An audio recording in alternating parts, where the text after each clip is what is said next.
Hey, what's up YouTube? Dean, Sear Performance here. We got another new project in that we're going to be working on over the next few weeks. Hopefully not too long. But this is pretty cool. This is a buddy of ours. He's a client. His name is Lynn. It's a 33 Pontiac. And he's had this car for quite a while. So we'll just walk around real quick, make a quick little video. He came down, he wants to do independent front suspension. The kingpins on the straight axle are quite worn out and a little bit beat up.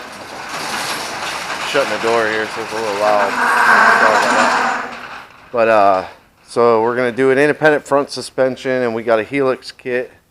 And I kind of just mocked up the cross member with the A-arms and laid everything out, went through everything. So it's going to change the car over. Have independent front suspension, have a rack and pinion, so it'll be quite modernized. But this car is cool. It's got a big block. Supposedly it's a LS6 big block Chevy, which we're going to look at and make sure everything's running good. It's got dual Edelbrock carbs. Clean everything up, make it look good for him again, because the car is in really good condition. He takes pretty good care of it. It's a 5-speed manual car, which is pretty neat. That used to be a 6-speed, and he had it swapped over. Had a Richmond 6-speed. I can't remember what they call it, but tilt column. You know, good interior. It's a good, clean car. Some custom touches up here with the radio console. Little overhead light. Another thing we have to fix is this door. If you see, the line does not match, nowhere near where it's supposed to be. And then when you slam it shut, it's like eating a groove into the door latch. I don't know if you can really see it on there, but it's just beating the door latch to death. So we have to fix that. Try and get the door back in line. You can kind of see here the body lines are good 1/2 inch, 3/4 of an inch off. So we're gonna fix that. And then the other thing, the window, got a lot of slop in the window, the track underneath. We're gonna fix that. We're gonna go through the motor. It's got a lot of blow-by coming out, which is usually a telltale sign of the rings are gone bad. And supposedly another shop, yet again another story of another shop that had gone through the motor and for $4,200 supposedly rebuilt the bottom end, didn't touch the top end. So at the very least he wants to get the heads done. So we'll bring it to our machine shop, who will actually do the valve job on the heads. Kind of looking at it here too.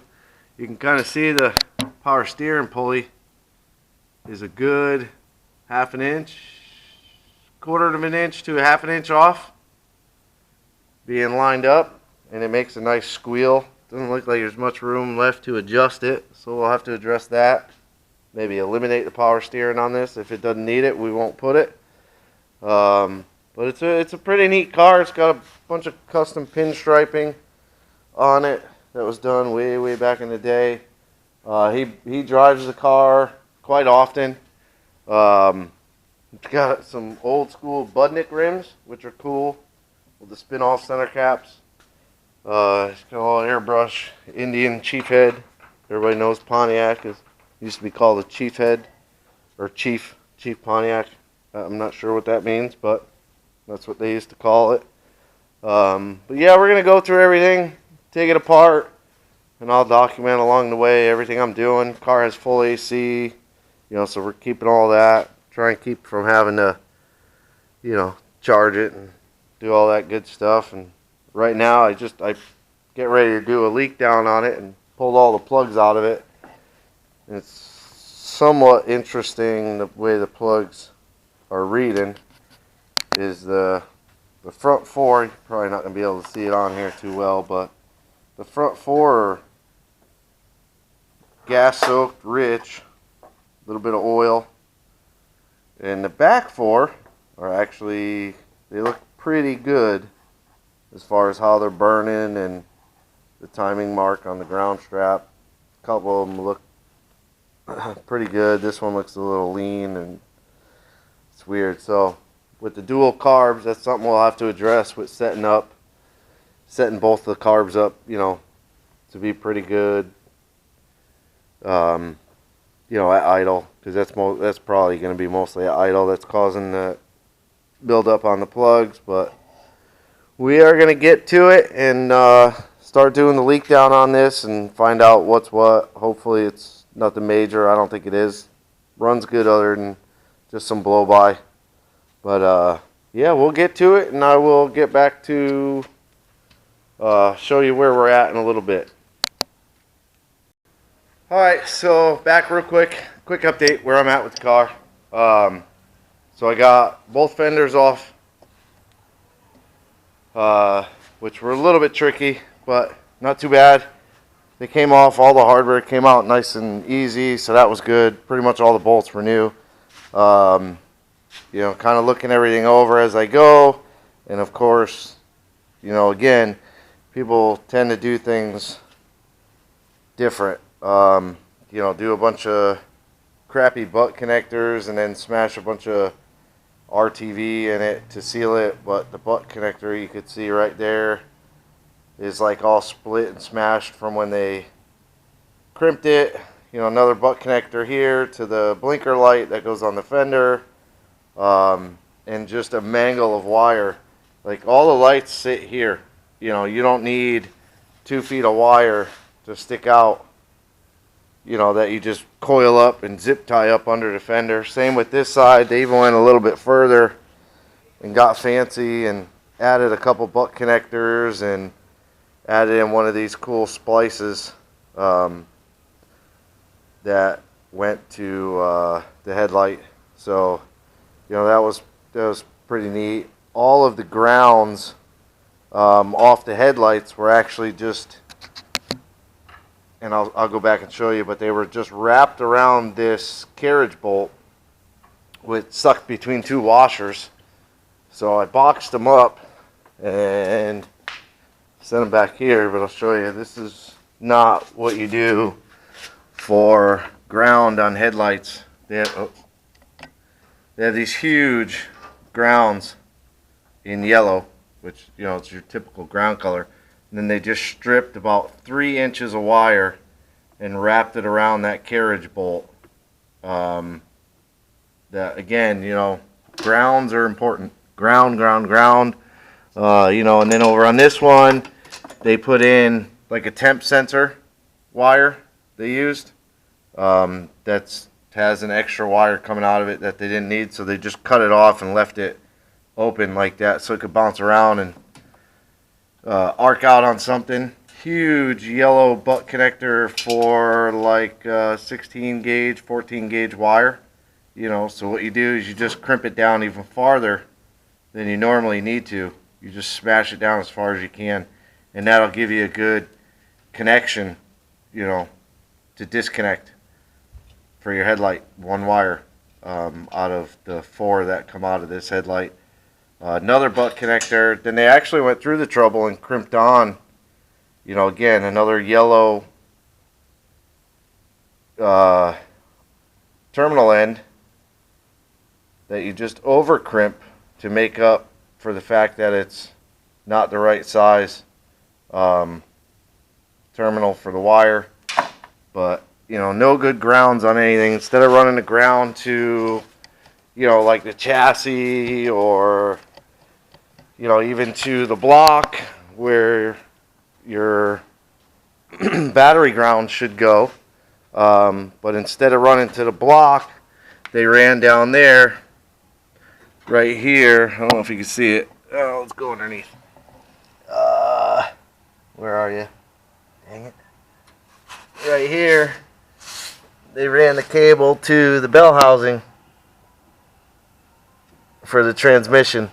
That's your negative battery cable, of course, in a red wire that you paint black, so it specifies black is ground, which I don't really care about that, but Then you got a nice piece of rubber fuel line, fuel hose, to help stop blistering from the header that came down.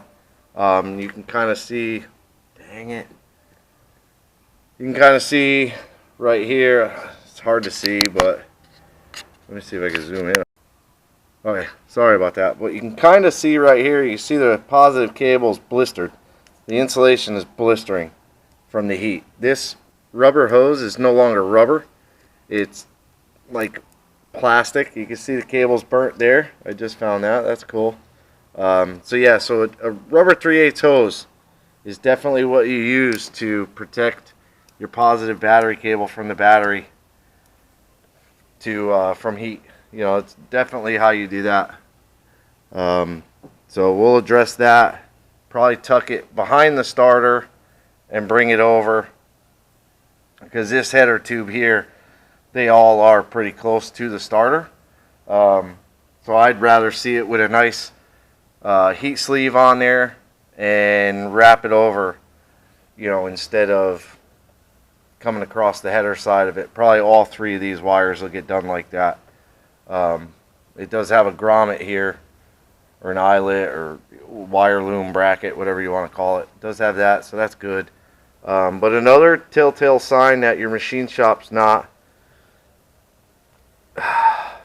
pleasant to deal with, for me anyways, this is a sign for me, is that you can see various spots where the block is still Chevy orange, the old school Chevy orange color.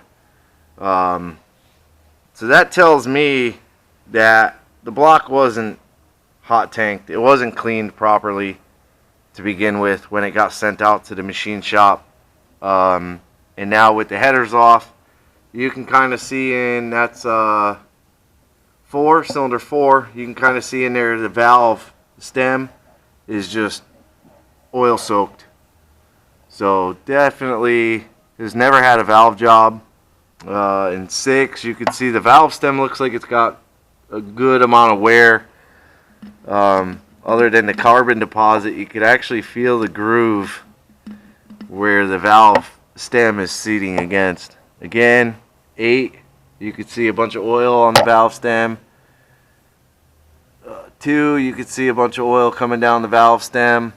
I did do a compression test and a leak down test. And the compression test turned out good. The leak down, not so much. Definitely has a few cylinders that are like borderline 45% leak. Kind of looking inside the spark plug holes to see the cylinder walls, and I do see cross hatching, but I also see a lot of vertical grooves. I can't tell how bad they are, but I could definitely see some.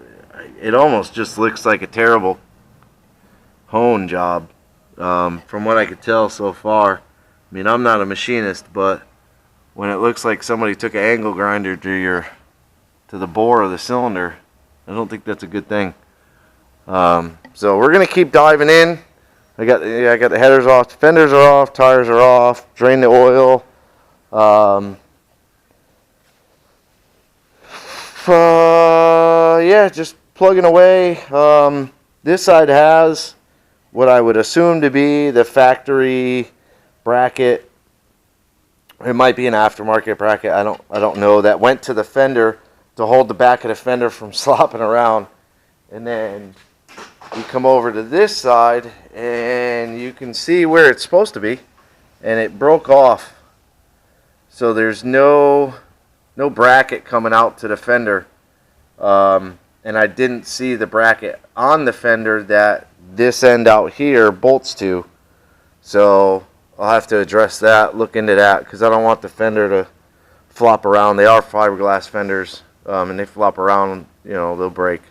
So, I mean, there's been a lot of issues with this car, and he brought it to us originally when the right front caliper was locking up, after he had paid almost $3,000 to have a brake booster added, so you have power brakes.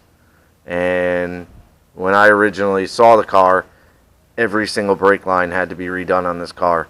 I didn't replace the front hoses, being that he had spent a ton of money, but I did build every single hard line. And there's a ton of leaks now, but not on the brakes. I mean, power steering's leaking, everything else is leaking, but I had to build every single hard line on here. The two shops that had done the brake lines, they were specialists, and they just bought like 4-foot lengths that were pre-made and just looped them, zip tied them, didn't care, coupling them, did whatever they had to do. There was compression fittings on them. There was probably half a dozen compression fittings on them. Every one of them leaked. I mean, it leaked bad. I mean, it put a puddle around the car when I had originally seen it. And then, you know, this is another, I mean, I can't blame anybody for this, but I'm not really sure what's going on here. That the bushing, the shock bushing, has actually walked out over the head of the bolt. So I don't know if it's just, it feels like maybe it was just missing the washer, so it allowed that bushing to walk out. But the fact that this bolt is this long, it just scares me that what people do. And you know, this guy, like I said, this guy drives this car a lot, you know, and the brakes terrified him when the right front would lock up when he drove down the road. And you can see this one, there was a ton of heat put into this caliper too. If I remember correct, when I originally went and looked at the car, both front brakes were holding pressure, and it was one of the hard lines. They had kinked it over. So not being a hydraulic specialist or anything, the only thing I can assume was that when you press on the brake, it was enough pressure, because it'll build, you know, a ton of pressure, that it would push through the kink.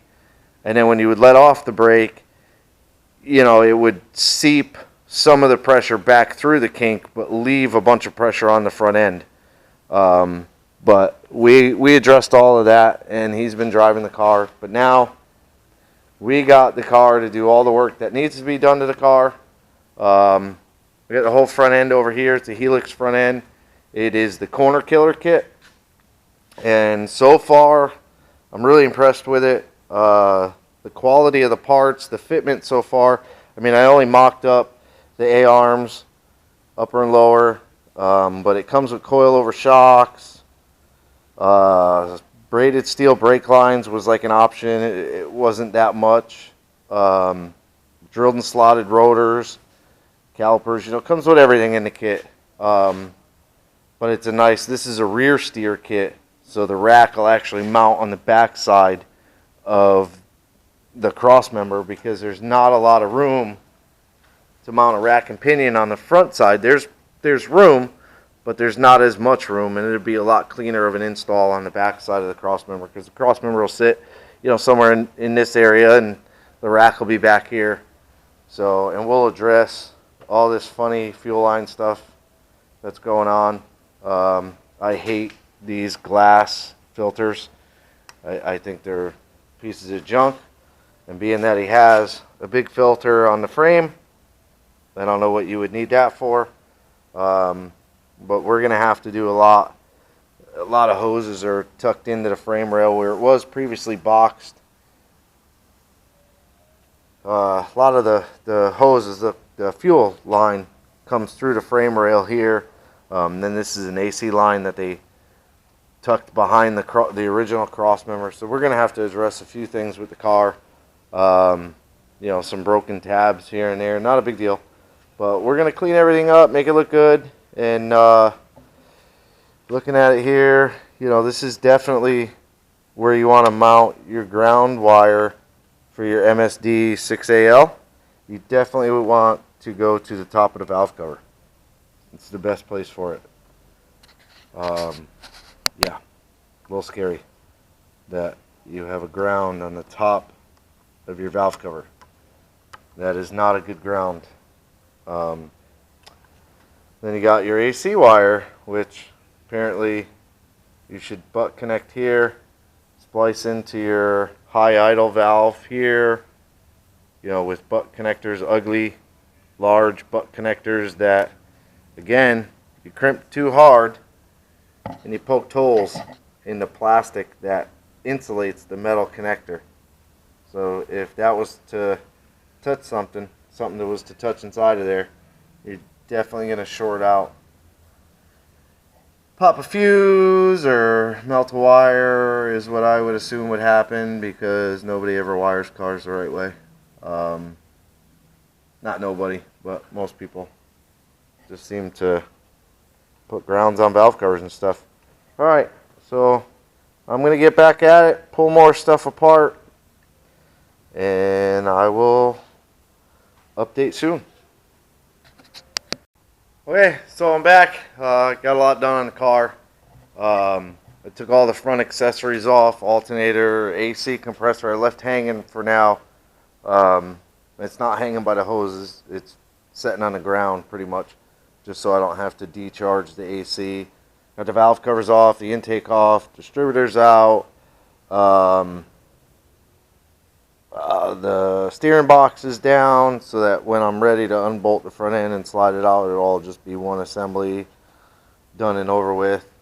And just looking at it, you know, it's definitely a big block Chevy. I got the block casting numbers off the back of the block. I took a picture of those. I got the head casting number here. It does have high performance stamped into it. It is the big rectangle port, big block Chevy heads. Doesn't look like they've had any kind of porting or polishing or anything like that. Nobody's messed with them. So that's probably a good thing. It does have a hydraulic roller cam, which is definitely a good thing. It's got good lifters, roller rockers. So there's some good stuff in this motor. Hopefully when we tear it apart, I spoke with the owner after doing the leak down and the compression test, and he is going to go ahead and just have the machine shop look at the short block as well as do a full valve job on the heads, which have never been done. And you can kind of see, like I was pointing out below, before, there's a bunch of oil seeping in on those valves, on the exhaust valves. So definitely has some exhaust valve, the guides or the seals are leaking through. So that definitely needs to be addressed, which he'll take care of. He'll do the whole 9 yards on it, and probably just have him assemble the whole long block as it sits.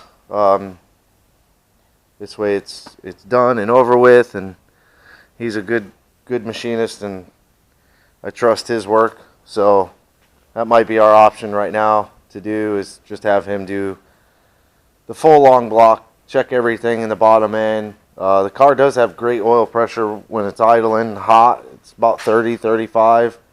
So that's good oil pressure. So hopefully the mains and rod bearings, all that'll be good. Crank should be good. But I'm pretty much done for today. So I'll wrap this one up, get it posted, and we will report back. God, that light is bright. I'll get back on it, and I'll keep making the videos about this car as it progresses along.